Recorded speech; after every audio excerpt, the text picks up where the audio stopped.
Greetings. In this video, I documented the planning process of my latest solo art exhibition.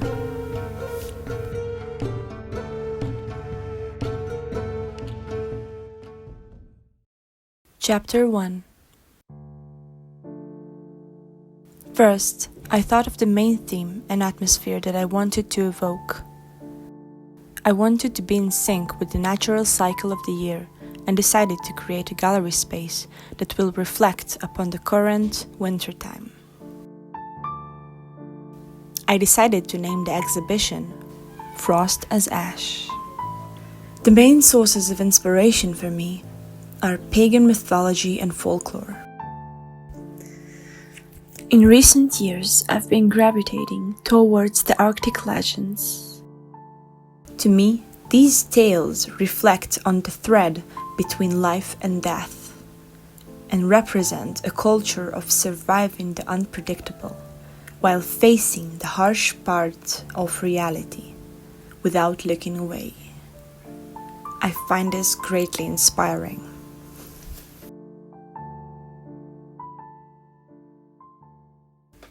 Chapter 2.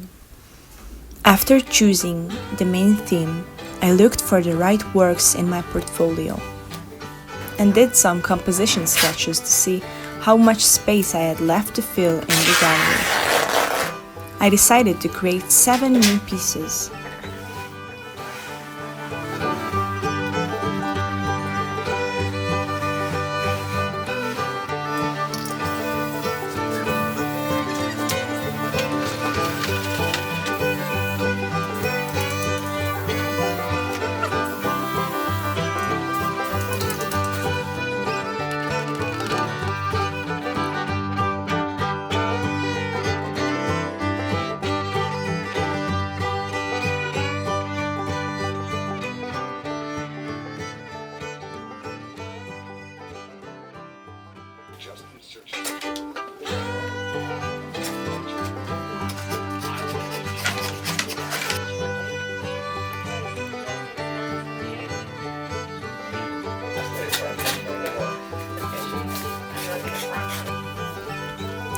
The traditional side of the work was done, and now the digital side of things began.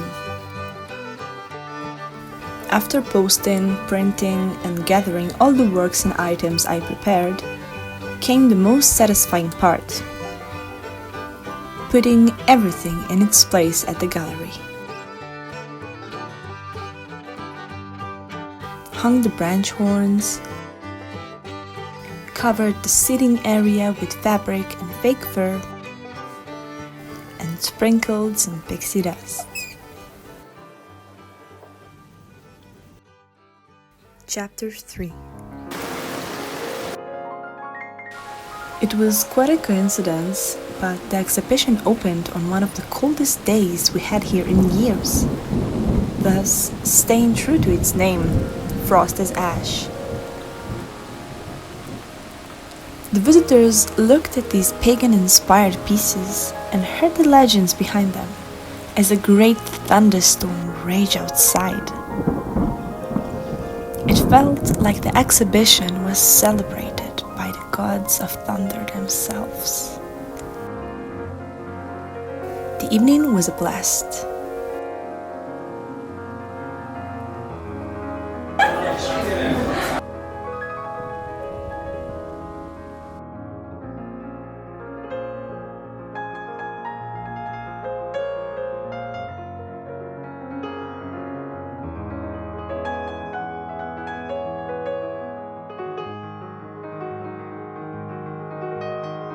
Chapter 4. Rite of Spring is a homage to Stravinsky's controversial avant-garde ballet, featuring the barbaric savages of ancient Slavic culture, dedicated to the eyes of the French bourgeois spectators, of course.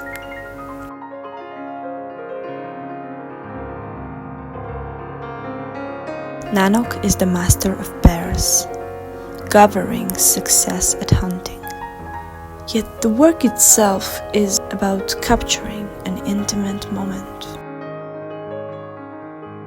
Kalida is the Slavic winter solstice, and I made a whole video about this one, so you are very welcome to check it out.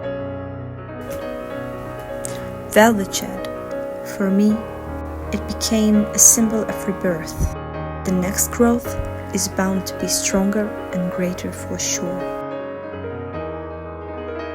Venus of Noah and her sister works are commentaries of the recent events we heard of, reflecting on the merciless destruction of womanhood and their essence. The essence of the bison symbolizes grounding strength, wisdom, and patience. It is known that when a great storm comes, all the animals hide and wait it out, while the bison keeps on going forward, directly into the storm. Skeleton Woman is an Inuit legend, and I made a whole video about this one as well. Yak and reindeers, both inspired by the Athabascan legend, Two Old Women. Twilight of the Gods is a piece about the first signs of the beginning of Ragnarok, the Norse mythology, Battle of the Gods. Lastly, Legend of Nuliayuk is depicting one version of the story of the Inuit sea goddess Sedna. And now comes the end of this little journey we had together. I'm so thankful to all the beautiful people who came to the gallery and existed together. That's it for today. Thank you for watching. Season's blessings to all.